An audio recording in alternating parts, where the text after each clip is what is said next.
इतिहास के पन्नों में कुछ आवाजें ऐसी दर्ज हैं जो सदियां गुजर जाने के बाद भी खामोश नहीं हुई। तानसेन का नाम जब भी लिया जाता है तो हमें एक ऐसे संगीतकार की याद आती है जिसके सुरों में प्रकृति का रुख मोड़ने की ताकत थी। लेकिन क्या संगीत वाकई इतना शक्तिशाली हो सकता है कि वह दीपक जला दे या बादलों को बरसने पर मजबूर कर दे? यह सवाल केवल एक किंवदंती नहीं है, बल्कि एक ऐसा रहस्य है जो आज भी संगीतज्ञों और इतिहासकारों के बीच बहस का केंद्र बना हुआ है। 16वीं सदी का भारत मुगल साम्राज्य अपनी भव्यता और कला के प्रति प्रेम के लिए जाना जाता था। सम्राट अकबर के दरबार में 9 रत्न थे, जिनमें से सबसे चमकीला सितारा थे मियां तानसेन। ग्वालियर के एक सामान्य परिवार से ताल्लुक रखने वाले तानसेन का वास्तविक नाम रामतनु पांडे था।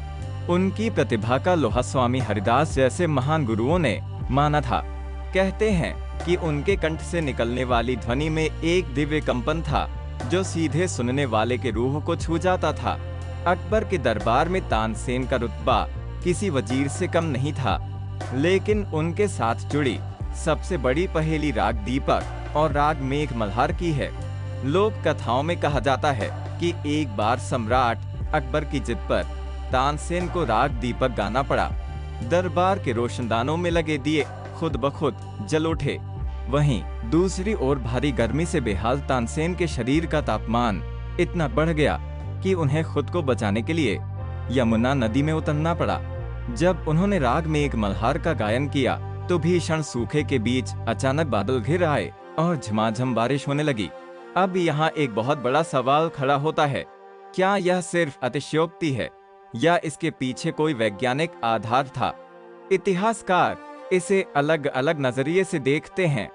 कुछ का मानना है कि संगीत की आवृत्तियां, जिन्हें हम वाइब्रेशन कहते हैं, वाकई वातावरण पर प्रभाव डाल सकती हैं। जैसे एक कांच का गिलास किसी खास सुर को पकड़कर टूट सकता है, वैसे ही ध्वनि तरंगों का संतुलन मौसम या रोशनी पर असर डाल सकता है। हालांकि आज के वैज्ञानिक युग में राग दीपक से जलने वाले दियों की घटना को पूरी तरह से साबित करना संभव नहीं हो पाया है।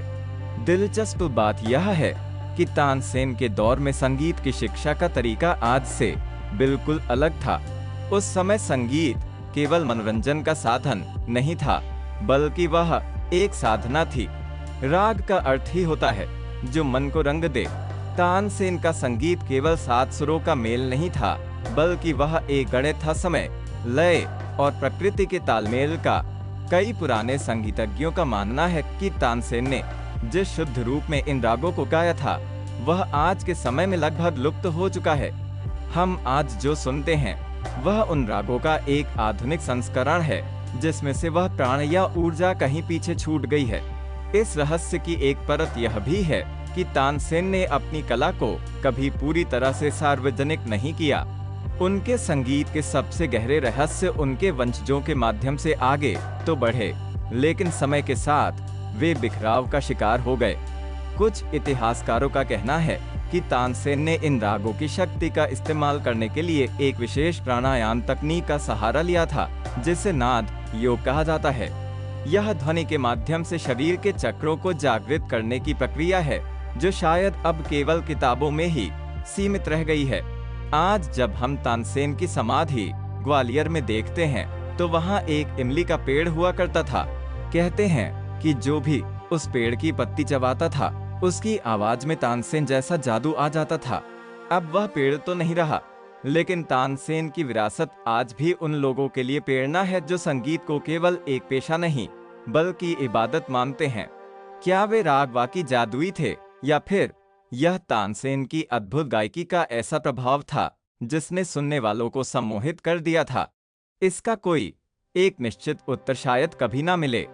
इतिहास के गलियारों से गुजरते हुए हमें यह समझ आता है कि तानसेन केवल एक गायक नहीं, बल्कि एक ऐसे खोजी थे जिन्होंने संगीत और प्रकृति के बीच के उस बारीक पुल को खोज लिया था जो आज हमसे ओझल है।